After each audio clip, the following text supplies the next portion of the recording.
Hello friends, இன்றைக்கி வீடியோவில் என்ன பார்க்க போகிறோன்னா, சாமந்தி செடியில் பதியம் பண்ணுறதுக்கு சைடில் கிளையெல்லாம் வரும். அந்த கிளைங்கெல்லாம் நம்ம பிரான்ச்சஸ்லாம் எடுத்து வச்சோம்னா நல்லா வளரும். எந்த மண்ணில் நடுறது நல்ல வளர்க்கத்தை பற்றி பார்க்கலாம். வீடியோக்குள்ளே போகிறதுக்கு முன்னாடி புதுசாக பார்க்குறவங்க நம்ம சேனலை சப்ஸ்கிரைப் பண்ணிக்கோங்க. வாங்க வீடியோக்குள்ளே போகலாம். ஃபஸ்ட்டு அடினியம் பிளான்ட் பாருங்கள், நிறைய பூத்துது. நான் அந்த டைமில் வீடியோ பண்ணல. எவ்வளோ அழகாக இருக்குது. ரோஜா மாதிரியே பெரிய பெரிய பூக்களாக பூக்கும்.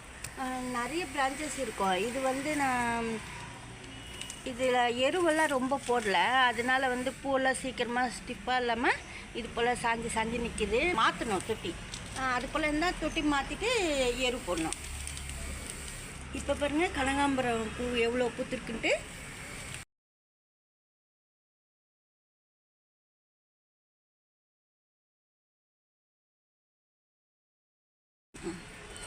பாருங்கள் எவ்வளோ பூ பூத்துருக்கு சரசரமாக. வெயில் இந்த சைடு கனகாம்பரம் செடிக்கிட்ட. இந்த சாமந்தி செடியில் தான் கண் இருக்குது. சைடில் கண் வந்திருக்கு பாருங்கள். சைடில் வேர்லேருந்து வந்திருக்கு. இந்த செடி கூட அவ்வளோ சீக்கிரத்தில் சாமந்தி செடியெல்லாம் நிற்காது. நம்ம வாங்கினா கூட சில டைமில் காஞ்சி போகுது. நம்ம ஒரு 2-3 வாட்டி வாங்கினா தான் நம்மளுக்கு அந்த சாமந்தி நிற்கும். அந்த சமயத்தில் நம்ம கொஞ்சம் சீக்கிரமாக பிரான்ச்சஸ் நிறைய எடுத்து நம்ம வச்சுக்கணும். அதாவது நிறைய பதியம் பண்ணி வச்சுக்கணும். நிறைய செடி பதியம் பண்ணி வச்சுக்கணும். ஒரு செடி வாங்கினா ஏன்னா நம்மளுக்கு வாங்கினா சில டைமில் போயிடுது. அதுக்காக சொல்கிறேன். எப்படின்னா, இந்த இலை கூட கிள்ளி வச்சு நீங்கள் மண்ணில் புதைச்சி வச்சா வேர் பிடிச்சி மேலுக்கு இந்த கிளை பிரான்ச்சஸ் எழும்பி வரும். இல்லைன்னா இந்த பூ இருக்குது, இந்த பூவோட தண்டு கூட நீங்கள், அதாவது பூ இங்கே இருக்குதுன்னா பிறகு இந்த பிரான்ச்சஸில் சும்மா சின்ன லீஃப் இருக்கும், சின்னதாக இருக்கும் குட்டியாக. அந்த பூவோட பிரான்ச்சஸ் கூட நீங்கள் கட் பண்ணி வச்சா வேர் பிடிச்சிரும். நம்ம அந்தளவுக்கு தண்ணி நிறைய ஊற்றாமல் அந்தளவுக்கு நம்ம நல்லா பத்திரமா பார்த்துக்கிட்டா நல்லா வளரும் வேர் பிடிச்சி. அந்த கிளையும் வேஸ்ட் ஆக்காமல் பூ கிளை வைக்கணும்னு சொல்கிறது நான். இப்போ இந்த மாதிரி நம்ம மண் மணல் சேர்ந்தா போல் நம்ம நட்டு வைக்கணும். சாமந்தி செடிக்கு சாமந்தி செடி எப்போ நட்டாலும் மணல் இருக்கிற போல் கலந்து வச்சுக்கணும். பூமி மண் நடுறீங்கன்னா அப்போ தேவையில்லை, சாணம் மட்டும் கொஞ்சமாக கலந்துட்டு நட்டு வச்சிடலாம். அதாவது மக்கின எருவு. சப்போஸ் மக்கின சாணம் எருவு கிடைக்கலன்னா வெஜிடபிள் வேஸ்ட்டு நல்லா மிக்ஸி கப்பில் அரைச்சிட்டு சாயிலில் கலந்து கூட நடலாம். இல்லை காய வச்சுட்டு நீங்கள் ஒரு 2 டேஸாவது ஆற வச்சுட்டு வெஜிடபிள் வேஸ்ட்டு மிக்ஸி கப்பில் அரைச்சிட்டு சாயிலுக்குள்ளே ஒரு 4 ஸ்பூன் அளவுக்கு போட்டு கலந்துட்டு மண்ணில் பூமி மண்ணில் கூட கலந்துட்டு நட்டுடலாம். அப்போவும் நல்லா வளரும் சாமந்தி செடி. நட்டுட்டு நீங்கள் நிழல்லே வைக்கணும், வெயிலில் வைக்கக்கூடாது. சாமந்தி செடி கொஞ்ச நேரம் வெயில் பட்டா போல் இடம் கண்டுபிடிச்சி நீங்கள் வச்சுக்கணும். உச்சி வெயிலில் வச்சா நல்லா வளராது, காஞ்சிடும் செடி. நான் அதுக்கு தான் சொல்கிறது. நான் நிழலில் தான் வச்சுருக்கிறேன். இப்போது கொஞ்சம் போல் வரா போல் கொஞ்ச நேரம் வந்தால் போதும் சாமந்தி செடிக்கு மட்டும். ரோஜா செடி, மல்லி இதெல்லாம் வெயில் இருந்தால் பரவாயில்ல, வெயில் தேவையில்லை சாமந்தி செடிக்கு. நம்ம நட்டு ஒரு வாரத்துக்கெல்லாம் உங்களுக்கு வேர்லேருந்து வந்துருச்சுன்னா அந்த வேர்லேருந்து வந்த கண்ணை நீங்கள் பிடிங்கி வேறு இதில் நட்டுக்கலாம். லூஸாக இருக்கிற மண் ரெடி பண்ணிவிட்டு. இல்லைன்னா நீங்கள் இப்படி பிரான்ச்சஸ் நீங்கள் கட் பண்ணுறீங்க. எப்போவுமே சாமந்தி செடி வாங்கினீங்கன்னா பூவெல்லாம் கட் பண்ணிடணும் சீக்கிரமாக. பூத்து இருந்தாலும் பரவாயில்ல, நீங்கள் சீக்கிரமாக பாதி அளவுக்கு பிரான்ச்சஸ் கட் பண்ணணும். அப்போ தான் உள்ளேருந்து மண்ணுக்குள்ளேருந்து எழும்பி வரும். இந்த சைட் பிரான்ச்சஸ்லாம் அதிகமாக போடும். பூ நம்ம பார்க்கணுன்னு வச்சுப்போம். அதுக்காக தான் நான் சொல்கிறது, பாதி அளவு நீங்கள் கட் பண்ணிவிட்டு இதெல்லாம் கூட நட்டு வச்சிடலாம். இந்த பூ கிளையெல்லாம் கூட இப்போ எத்தனை பூ இருக்குது அத்தனை கிளையும் நட்டு வச்சிட்டிங்கன்னா இப்போது பாதி கிளையாவது உங்களுக்கு வேர் பிடிச்சிடும். சப்போஸ் 1-2 போகும், அதுக்காக தான் சொல்கிறது. அப்போ நிறைய சாமந்தி செடி நீங்கள் தொட்டியில் வளர்க்கலாம். அதே போல் சாமந்தி செடிக்கெல்லாம் மேலே லீஃப்லாம் போட்டு வைக்கக்கூடாது, அதிகமாக ஃபங்கஸ் வரும். அதுக்காக சொல்கிறது. பாருங்கள், இதில் கூட நான் 1-2 விழுந்தால் கூட எடுத்துருவேன். இப்போ மண் எப்படி அப்படின்னா, குக்கோபீட்டு மண், எந்த மண் இருந்தாலும் பரவாயில்ல. பூமி மண்ணோ சிவப்பு மண்ணோ ரெட் சாயில் சொல்கிறேன். அதோடு நீங்கள் கொஞ்சமாக கொக்கோபீட் சேர்க்கணும்.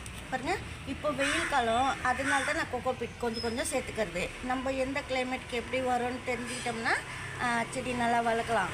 இப்போ கொக்கோபீட் இது சின்ன கப்பு, 3/4 நான் சாயில் சேர்த்தேன், 1/4 பங்கு கொக்கோபீட் சேர்த்துட்டேன். இப்போ நீங்கள் இதில் வந்து வெங்காயத்தோல் அந்த மாதிரி சேர்க்குற மாதிரி இருந்தால் சேர்த்துக்கலாம். நான் ஏற்கனவே வெங்காயத்தோல் காய்கறி வேஸ்ட்டெல்லாம் எப்படி போட்டு கலந்து செடி நடலான்னு நிறைய வீடியோஸ் பண்ணியிருக்கேன். அது பார்த்தா புதுசாக பார்க்குறவங்க பாருங்கள். அப்போ தான் சாமந்தி செடி கற்றுக்கிட்டு நல்லா வளர்க்கலாம். நான் வந்து இப்போ கொக்கோபீட்டு சாயிலில் தான் நடுறேன். ஏன்னா இது ரொம்ப சின்ன கப் தொட்டி. இப்போ நான் எதுவும் இதில் போட முடியாது, அதுக்காக. இப்போ இந்த மாதிரி கண் எடுத்து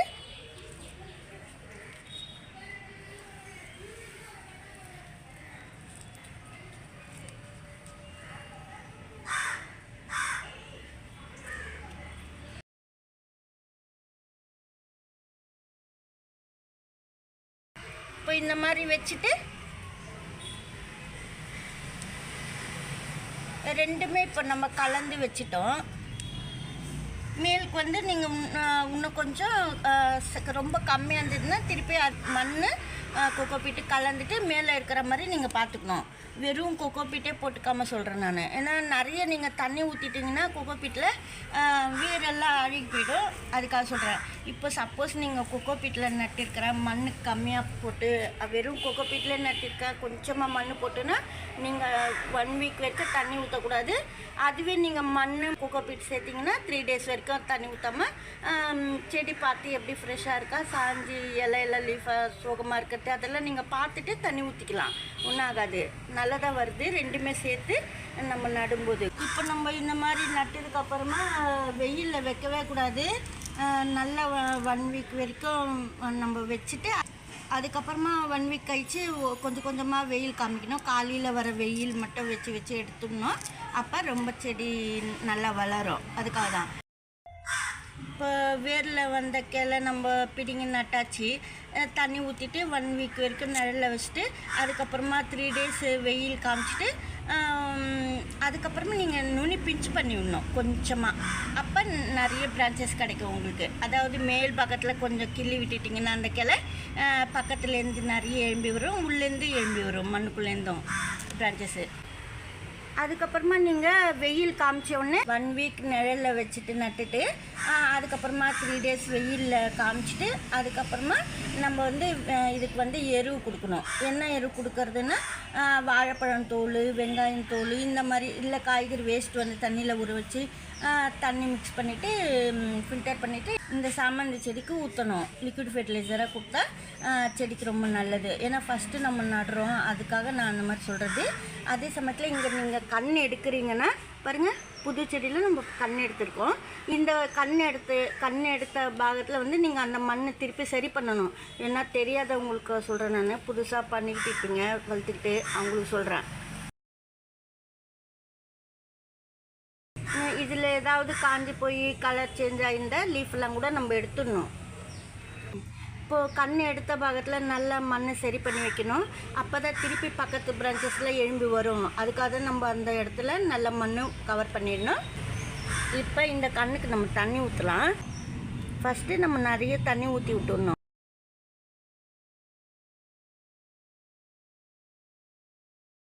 இப்போ தண்ணி குடிச்சிச்சு பாருங்கள். ஃபஸ்ட் டைம் நல்லா தண்ணி ஊற்றி விட்டுடணும். அதுக்கப்புறம் நான் சொன்ன போல் நம்ம பராமரிக்கணும் பிளான்ட்டு. இப்போ பூவெல்லாம் இருக்குது, நீங்கள் பூவெல்லாம் கண்டிப்பாக கட் பண்ணிடணும். பாதி அளவுக்கு சாமந்தி செடி எப்போவுமே கட் பண்ணணும். அப்போ தான் சாமந்தி செடி பிழைக்கும். அந்த பூவெல்லாம் பூத்து நம்ம பார்த்துக்கிட்டே இருக்கக்கூடாது.